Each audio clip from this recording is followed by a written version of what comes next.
Veerabhadrarao Mamillapalli presents my YouTube channel. Like, share, subscribe. శ్రీ గురుభ్యో నమః. హరి ఓం. ఈరోజు ఆడవాళ్ళందరికీ కూడా ఇష్టమైనటువంటి ఆషాఢ మాసంలో గోరింటాకు పెట్టుకుంటారు కదా.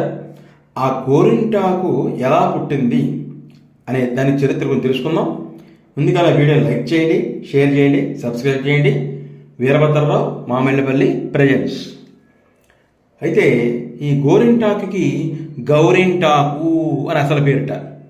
అసలు పేరు గౌరింటాకు, అంటే గౌరి ఇంటి ఆకు. గౌరి అంటే ఎవరు? పార్వతీదేవి.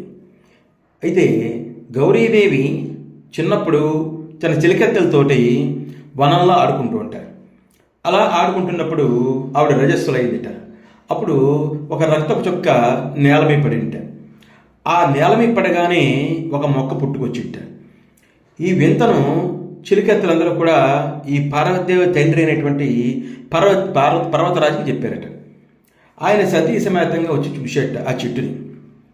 ఆ చెట్టు పెద్దదై, నేను సాక్షాత్తు పార్వతీ రుధిరాంశతో జన్మించాను, నా వల్ల లోకానికి ఏ ఉపయోగం కలదు అని అడుగుతుంటాడు. అప్పుడు ఆ పార్వతీదేవి గౌరీదేవి చిన్నతనపు చెమలతోటి ఆ చెట్టు ఆకు కోసింటారు.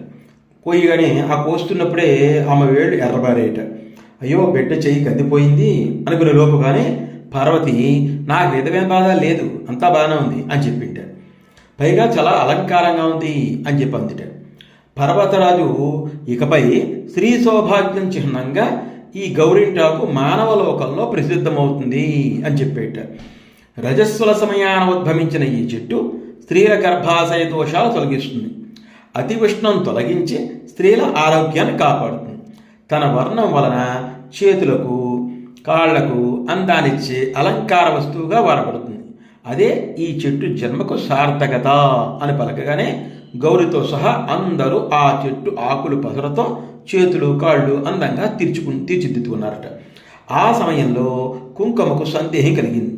నుదుటిని కూడా ఈ ఆకు వల్ల బొట్టు దిద్దుకుంటారేమో అని, నా ప్రాధాన్యత తగ్గిపోతుందేమో అని గౌరితో ఆ సందేహం చెప్తే, నుదుటిని మాత్రం పండదు అందుట గౌరీదేవి. కావాలంటే చూడండి, గోరింటాకు నుదుటి మీద బొట్లా పెట్టుకుంటే పండదు.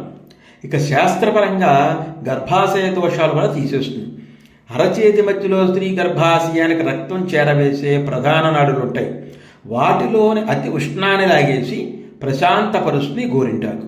ప్రసవం కాగానే గోరింటాకు ముద్దగా నూరి ఆ బాల్యం చేత మింగిస్తే ప్రసవం వల్ల ఏర్పడే గర్భాశయ బాధలు నయమవుతాయి అని చెప్తూ ఉంటారు. ఇంకా మొగుడికి గోరింటాకు గల అనుబంధం స్త్రీలో ఉన్నటువంటి స్త్రీత్వ హార్మోన్ల పనితీరు చక్కగా ఉన్నందువలన దేహం కూడా, శరీరం కూడా అందంగా, సున్నితంగా ఉంటుంది. అలా లేతగా ఉన్న చేత పెట్టుకున్న గోరింటాకు మరింత అందంగా పండి కనిపిస్తుంది. ఆ పండడం అనేది ఆమెకు ఆరోగ్యాన్ని సూచిస్తుంది. ఆరోగ్యమే మహాభాగ్యం. అందంగా ఉన్న అమ్మాయికి చక్కని భర్త వస్తాడు అని, ఆరోగ్యకరమైన దాంపత్యానికి కారణమని భార్యను ప్రేమిస్తాడు కదా అని చెప్తూ ఉంటారు. పెద్దోళ్ళు ఏం చెప్పినా మరి అది ఒక 12 ఏళ్ల దూరదృష్టితో చెప్పబడతారు కదా. అంచేత అపోహలేం కాదు. గోరింటి ఆకును అందరం శాస్త్రీయంగా ఆదరిస్తే మనకు అన్ని విధాల ఆరోగ్యం, ఆనందం ఉంటాయి. సంవత్సరం కుమారు పుట్టింటికి పోతుందండో అంటే పార్వతీ దగ్గరికి మాట. అంటే ఆషాఢ మాసంలో అక్కడ ఉన్నప్పుడు కూడా తనను మర్చిపోకుండా ఉండాలని తప్పక పెట్టుకోవాలని కోరుకుందిట. అంచేత ఈ గోరింటాకు అంటే ఇష్టపడిన వాళ్ళు ఎవరు? ఆడవాళ్ళు, కొంతమంది మగవాళ్ళు కూడా ఇష్టపడి గోరింటాకు పెట్టుకుంటారు. అంచేత ఈ గోరింటాకు అసలు నామం గౌరింటాకు. అటువంటి ప్రసిద్ధమైన గోరింటాకు వలన అందరికీ ఇష్టపడతారు. అందరూ ఆషాఢ మాసంలో పెట్టుకుంటారు. అందరూ చాలా చక్కగా ఆనందంగా ఉంటారు. ఇది ఈ గౌరింటాకు యొక్క కథ. గౌరింటాకే గోరింటాకు. ఈ కథ బాగుంది కదా. మరి నా వీడియో లైక్ చేయండి, షేర్ చేయండి. నా YouTube channel Veerabhadrarao Mamillapalli presents. Om Sairam, Om నమఃశివాయ. ధన్యవాదాలు. Like and subscribe. Thanks for watching. Continuously my videos. మీ వీరభద్రరావు మామిళ్ళపల్లి ప్రజెంట్స్. ధన్యవాదాలు.